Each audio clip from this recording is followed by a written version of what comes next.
नागपूर डोणगाव रस्त्यावर पाणी साचलंय। बुलढाण्यात मुंबई नागपूर महामार्गावर कांचनगंगा नदीला पूर आल्यानं मुंबई नागपूर दरम्यानचा डोणगावचा रस्ता पूर्णपणे पाण्याखाली गेलेला आहे। अधिक या सगळ्या संदर्भात जाणून घेऊया आपले प्रतिनिधी गणेश सोळंके यांच्याकडून। गणेश, आत्ताची नेमकी परिस्थिती काय?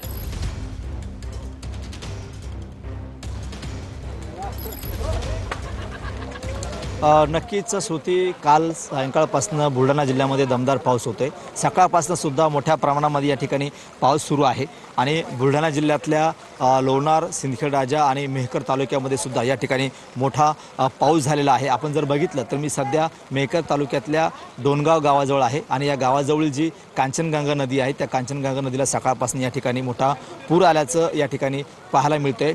या नदीवर जो मुंबई नागपूर जो महामार्ग आहे तो सकाळपासून या पुरामुळे बंद आहे। जवळपास पुलावरती 4 ते फूट पाणी सध्या वाहत आहे। अनेक गाड्या ज्या आपण जर बघितल्या दृश्यामध्ये तर गाड्या ज्या आहेत या ठिकाणी पाण्याखाली आलेल्या आहेत आणि या नदीच्या काठावरील ज्या काही शेती आहेत त्या शेतीसुद्धा या ठिकाणी या पुरामुळे वाहून गेलेली आहे। मोठं नुकसान शेतकऱ्यांचं या ठिकाणी झालेलं आहे।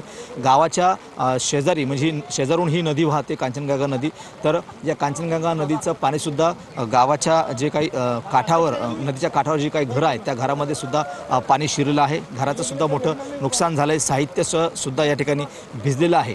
अनेक दुकानामध्ये सुद्धा पाणी शिरल्याचं या ठिकाणी आपल्याला पाहायला मिळते आणि या डोणगाव परिसरातील जे काही शेतामध्ये जवळपास 5 लोक अडकल्याची माहिती सुद्धा या ठिकाणी प्रशासनाने दिली आहे।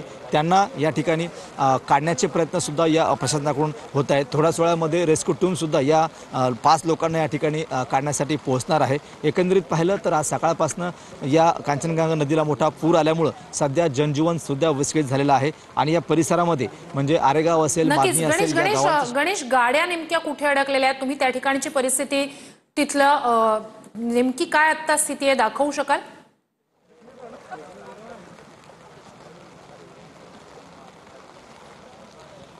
नक्कीच मी कॅमेरामॅनला सांगेल की मी सध्या डोणगाव गावाजवळून जी कांचनगंगा नदी वाहते त्या नदीच्या एकदम काठावरती म्हणजे नदीचा जो पूल आहे त्या पुलावरती गाड्या यात जवळपास 4-5 गाड्या आहेत त्या सुद्धा या ठिकाणी अडकल्याचं आपल्याला दिसतंय। सकाळपासून त्या गाड्या या पाण्यामध्ये आहेत, त्यांचं सुद्धा या ठिकाणी मोठं नुकसान झाल्याचं आपल्याला पाहायला मिळते। जवळपास या परिसरामध्ये गाड्यांच्या परिसरामध्ये सुद्धा मोठी दुकानं आहेत, घरं आहेत, त्या घरामध्ये सुद्धा पाणी शिरलेलं आहे। त्यांचं सुद्धा या ठिकाणी मोठं नुकसान झाल्याचं आपल्याला या ठिकाणी बघायला मिळते। त्या संपूर्ण परिसरात म्हणजे महामार्गावर हे जे पाणी आलेलं आहे ते साधारणतः किती वेळापासून हीच परिस्थिती आहे आणि ज्या गाड्या पाण्यात अडकलेल्या आहेत म्हणजे नेमकी तिथे काय परिस्थिती आहे? गाड्या कशा पाण्यात त्या ठिकाणी अडकून पडल्यात ती दृश्य दाखवा।